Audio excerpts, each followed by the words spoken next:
Let's take you to issues in KZN now, where there's been a spike in political killings, and that's raising a lot of concerns. Now, in the latest incident, eThekwini ANC leader Cassim Phiri was gunned down. The National Freedom Party says firearm laws for politicians and councillors must be relaxed. The party's Secretary General Canaan Mdletshe joins us live from Durban to discuss this further. Thank you very much for your time this morning, Mr. Mdletshe. And maybe before we get into what you're proposing in terms of an amendment to gun laws when it comes to politicians and councillors, how bad is the situation currently in KZN when it comes to politically related or motivated killings? Good morning and thank you for having me. The situation is quite bad. In fact, it's terrifying. The politicians and councillors in particular in KwaZulu-Natal are terrified. They are afraid of their lives. The majority of them, I can tell you now, they get scared when they have to leave their homes to attend political meetings or council sittings, simply because the situation has reached a stage where it is unbearable for them. They fear for their lives. They fear for their families' lives. It's very bad. It's hectic. And if nothing is done to rectify the situation, we are going to have a province of KwaZulu-Natal that is in terror, where people will be fearing for their lives. They won't even want to leave their homes, simply because it's terrifying. I can tell you now, in Umkhanyakude, our councillors received SMSs telling them that you must be at home by 5 o'clock in the evening, otherwise we are not going to make it. And it's terrifying. No, it's absolutely terrifying indeed. And I mean, you're now calling, as the NFP, for the relaxation of policies around being able to have a gun as a councillor or as a higher above a politician. Tell us a little bit about what exactly it is you're calling for when you are calling for this amendment. All we are proposing as the National Freedom Party is simple. You will recall that Firearms Control Amendment Bill came into effect last year, which scrapped the self-protection as part of a condition for one to apply for a firearm license. This simply means that law-abiding citizens like yourself and me are now won't be able to apply for firearm licenses simply because we cannot use self-protection as a condition. This is now a condition that says that otherwise you and I will have to rely on carrying sticks and hammers in order for us to be safe. We are therefore saying that such amendments must be revisited because they take away our rights to be protected, our rights to protect ourselves as human beings. That's why we are saying we are calling for this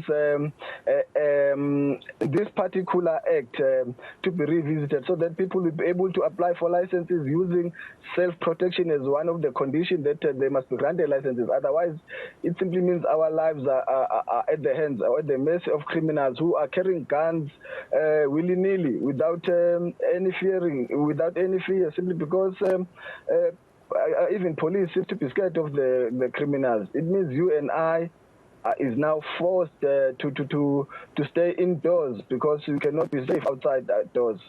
Yeah. Do you think, though, Mr. Mdletshe, that this is the best solution for the spate of killings that you are seeing in KZN? Are there any concerns around abuse of the firearms or just an exacerbated rate of shootings that we might see with more guns within the province as politicians and councillors are able to secure licenses to have them?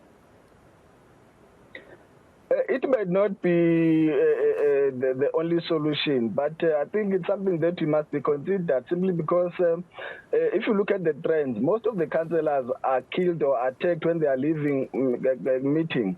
So we are saying councillors must be allowed to carry firearms to the meeting, not inside the venue of the meeting, but somewhere near, so that when they leave the meeting, they are able to arm themselves. Because the fact of the matter is, councillors are exposed in danger when they go to these meetings, because the moment they come out of the meeting, someone is waiting for them in the dark. So we are saying, let's allow councillors and politicians to have a firearm in case they are attacked. I can tell you now, if you go around and check in the cars of all councillors, and you'll find that some are just carrying sticks, Some are carrying hockey sticks because they can only rely on that as a protection, and it's not enough. You cannot protect yourself against someone who's carrying who's heavily armed when you're carrying absolutely nothing. In fact, that's why we are saying. Councillors, we know that councillors are responsible. Otherwise, the members of the public will not have voted for them to be councillors. Therefore, we don't foresee a situation where councillors will go out and randomly shooting people, but they will use the firearms to protect themselves against these hired hitmen and gangsters that are taking over our streets. What about the role of police, Mr. Mdletshe? Is there a role that they can play here in terms of the protection of councillors? I know there are issues of resources in the country as a whole when it comes to police supervision or provision in different communities. To be honest, police have been overpowered. The powers and the responsibilities of police have been taken over by criminals. We cannot run away from that. It's a fact. If you look at crime statistics in the country, they tell you that police have failed dismally to protect the people of South Africa. Therefore, relying on police alone is not enough. That's why we are saying something else must be considered, something else must be done, because the number of police in South Africa is very short or small compared to the people of this country. So police, as we speak, are failing to protect citizens, and it is even hard for politicians. They can no longer rely on police because, as I've indicated, criminals have taken over. Thugs are running South Africa right now. We've got mafias who are in charge of the country, and police, they've got nothing else to do. They've done enough already. They don't have resources. They don't have enough manpower. So we cannot expect them to do miracles. I think what they've done already is enough. It's what they can be able to do at the moment under the current circumstances. The shortages of police clearly demonstrate that South Africans are not safe. It shows that South Africans are at the mercy of criminals. And we are saying, as much as Minister Begitele and his churches are trying their level best, but it's not enough if you look at the crime statistics that are released quarterly in South Africa. Mm-hmm. So going forward, are there actual steps that you'll be taking as a party to make sure that these amendments are put in place? Are you going to be submitting any form of document for public commentary and seeking for the change? What are the next steps for you as the NFP? What we are going to do is we are going to engage other political parties and tell them our ideas. If they buy into it, then we'll be happy. We'll elevate the matter to Parliament. We want to make sure that this matter receives the attention it deserves, because the reality is that councillors and politicians in general in the country are under siege. We cannot have a situation where, I mean, if you look at the statistics from 2000 to 2021, 418 political hits were carried out in the country. And out of that, 118 were in KwaZulu-Natal alone.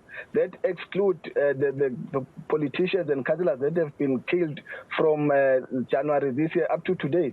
So it's shocking. It's a serious matter. We are going to elevate the matter to Parliament, and we are going to make sure that we engage members of the public as well, traditional leaders, religious leaders. We're going to engage civil society movements, because everyone is, I'm sure, is concerned about the surge of political killings in the country, but most important in KwaZulu-Natal. And you can see that the province of the Eastern Cape is also coming into the play. So it's getting out of hand. If nothing is done at the moment, South Africa is going to be a country where criminals will be running the show, will be calling the shots, to be in charge. And we don't want the situation. Therefore, as the organization, we're going to engage other political parties and civil society movements on this matter. Thank you very much for your insights there, Mr. Canaan Mdletshe, joining us to speak about the gun violence that has led to the killings of political leaders in the province. And as you've heard, he says it's spreading through different parts of the country. And so gun laws need to be relaxed to allow politicians to be able to carry their own weapons for protection.